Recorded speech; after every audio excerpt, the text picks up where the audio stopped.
Hi, today I want to take a look at Prime Minister's questions, or PMQs, and obviously at PMQs the Prime Minister has the final say on everything. They don't know what questions are going to come up from the opposition, but they probably do know what questions are going to come up from their own side. And this is an important factor of PMQs, what we call the soft question. And having a whole load of soft questions lined up, a whole load of questions which the Prime Minister feels comfortable about answering, is really important, because obviously PMQs is a kind of centrepiece of the week in Parliament, where everybody wants to get their views across, everybody wants to get seen, a ballot is held and MPs are picked from that ballot to get to ask a question. But soft questions are incredibly annoying. I find them annoying, and they're also quite boring. But they are a chance for MPs to maybe mention their constituency and make firmer links between their constituents and themselves. And they're also a way of MPs to look really, really loyal and just kind of part of the process of climbing that greasy pole and making sure you're on the right side of the whips. A few years ago, 2014, I found an article recently from 2014 by Ali Fogg in The Guardian, and at the time there'd been a little bit of a fuss about soft questions, because they're obviously planted by the government, so that the Prime Minister can basically either say how wonderful a job they're doing or criticise the opposition. And this led to kind of an idea about PMQs being bad in and of itself. And what Ali Fogg wrote was that the Romans talked of bread and circuses as the key to keeping the plebs placated. PMQs affects to be politics, but in truth is the biggest circus of all, a diversionary charade to convince us that we are being governed by a democratic process. It's quite a harsh view of what PMQs is, but you know, there is no doubt that it is not really politics at all. It's a lot of shouting and a lot of orchestration is going on.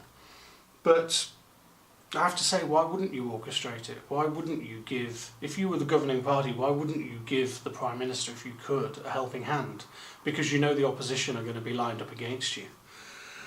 So it's fairly obvious that you would do that, I think. But at the time of that article being written, it had emerged that Gavin Williamson, who's now Defence Secretary, was then Private Secretary to David Cameron, was sending to Tory MPs a list of question areas, a list of issues that David Cameron would be happy to answer questions on.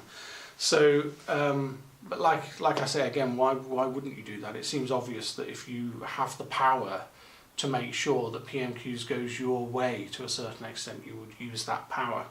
Why wouldn't you? But I do think that they are interesting, because you get to see what the government wants to kind of put out there as messages. You get to tick it off your little bingo card if you want to play PMQs bingo, and we can start that now. You know, you can add soft questions to your list. You'll find that quite a few of them take place each week, and of course, because there's a ballot for backbench MPs, it means that the larger your party, the more chance you have of getting questions asked in Parliament, in the House of Commons on that day. So the governing party is always going to have plenty of people lined up ready to ask questions. Of course, one of the things that would be really difficult for an MP is if they've got this burning issue that they really want to talk about, and then suddenly they're contacted by the Whip's office and they're told that they have to ask a different soft question. That must be quite tough if you're building up your profile and you actually do have a strong link with your constituents. So there are decisions being taken on a weekly basis as to what questions are going to be asked, and this involves the party machinery, which is obviously important if you're studying British politics to understand that, but there's also that tension between that loyalty that an MP will have to the party machine, but also the loyalty they will have to their local constituents and the area that they represent, which I think is really important to remember. But I suppose what I find frustrating about them is that when I watch PMQs, I don't want to be playing PMQ bingo. I don't want to be listing off all of the soft questions and whatever questions we might look at in the future in this series. What I want to be doing is watching the Prime Minister get tested. The very fact that they have the final say, and the very fact that they tend to be able to get away with avoiding answering the question properly is, I find, incredibly frustrating. So the fact that they then get a helping hand with questions which are planted and questions which are designed to help them, I find incredibly frustrating and annoying. But it's a fact. And another article, more recent, by Stephen Bush in the New Statesman, he pointed out that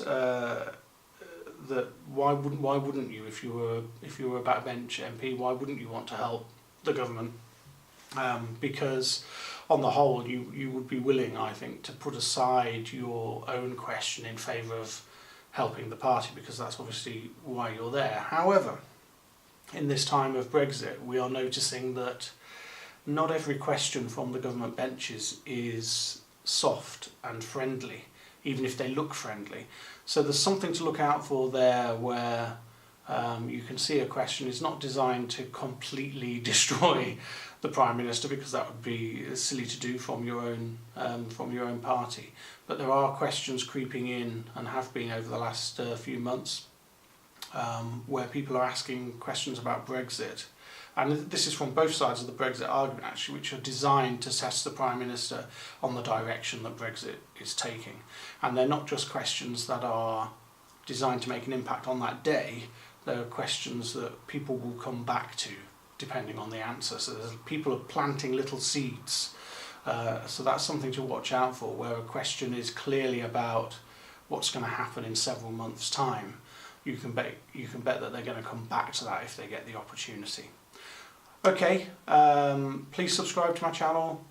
Make sure you keep up to date with British politics. I'm going to add a whole load of links to the YouTube channel. So if you look under this video, you'll find some links to PMQ's articles, which you'll find useful. Okay, thank you. Bye-bye.